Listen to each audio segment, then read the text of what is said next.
çalar elaya, bak bak nefesim tükenir. Hayal değil bu, hayatın ta kendisi. Aşkımız şimdiden aşkların efendisi.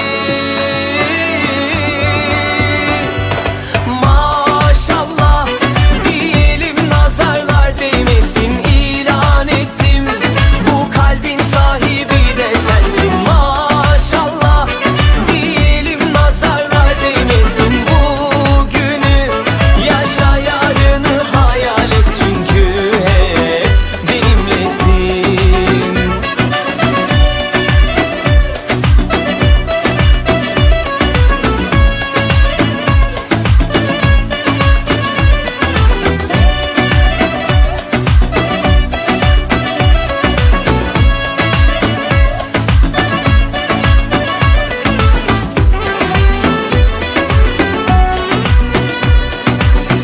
Ne kadar güzelsin, doyamam bakmalara. Sen benim her şeyimsin, sığdıramam sayfalara. Yaz yaz, kalemim tükenir.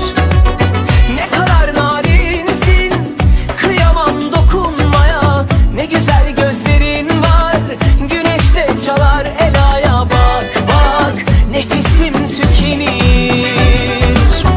Hayal değil bu, hayatın ta kendisi. Aşkımız